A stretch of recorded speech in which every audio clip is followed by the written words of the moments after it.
খবর 24 সাথে আপনাকে স্বাগত। নতুন নতুন খবর জানার জন্য আমাদের চ্যানেলে চোখ রাখুন।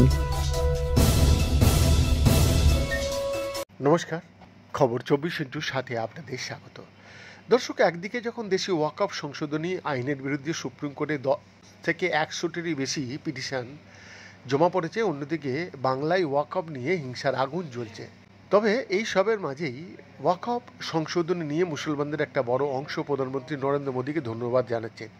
এই আবহে 17 এপ্রিল নয়াদিল্লিতে দাউদি বোহরা সম্প্রদায়ের একটি প্রতিনিধি দল প্রধানমন্ত্রী নরেন্দ্র মোদীর সঙ্গে সাক্ষাৎ করে ওয়াকফ সংশোধনী আইনের জন্য তাকে ধন্যবাদ জানিয়ে এসেছেন। বোহরা সম্প্রদায়ের সদস্যরা প্রধানমন্ত্রী মোদীকে জানিয়েছেন যে তাদের দীর্ঘদিনের দাবি ছিল এই ওয়াকফ সংশোধনী, এবং প্রতিনিধি দলের সদস্যরা আরও জানান প্রধানমন্ত্রীর সবকা সাথ সবকা বিকাশ সবকা বিশ্বাস এর দর্শনে বিশ্বাস করেন তারা। বৈঠকে সংখ্যালঘু বিষয়ক মন্ত্রী কিরণ রিজিজু উপস্থিত ছিলেন। পরে এক্স একটি পোস্টে মোদী লেখেন, দাউদি বোহরা সম্প্রদায়ের সদস্যদের সঙ্গে দারুণ বৈঠক হলো।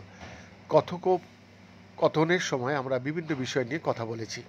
কথোপকথনের সময় বোহরা সম্প্রদায়ের এক সদস্য প্রধানমন্ত্রী মোদীকে জানেন যে তারা 1923 সাল থেকে ওয়াকফ বিধি থেকে ছাড়ের দাবি জানিয়ে আসছেন।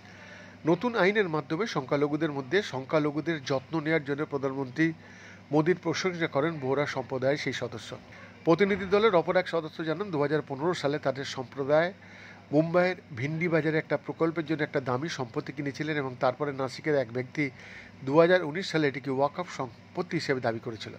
এই আবহে সংশোধিত ওয়াকফ আইনে তারা খুশি বলে তিনি জানান।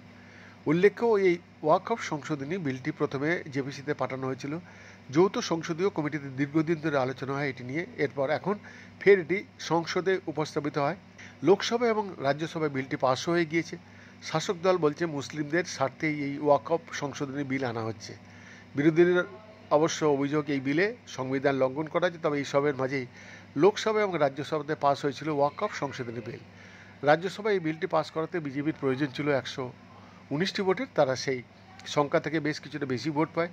33 ভোটের ব্যবধানে বিলটি পাস হয় সংসদের উচ্চকক্ষে। এর পক্ষে পড়েছিল 128টি ভোট, বিপক্ষে পরে 95টি ভোট। এর আগে লোকসভায় এই বিলের পক্ষে ভোট দিয়েছিল 288 জন সাংসদ, বিপক্ষে ভোট দিয়েছিলেন 232 জন সাংসদ। আর 4 এপ্রিল রাতে রাষ্ট্রপতি এই বিলে সই করেন। এইভাবে এটি এখন আইনে পরিণত হয়েছে। বৈদ্যনাথ দাসের রিপোর্ট, খবর 24/7।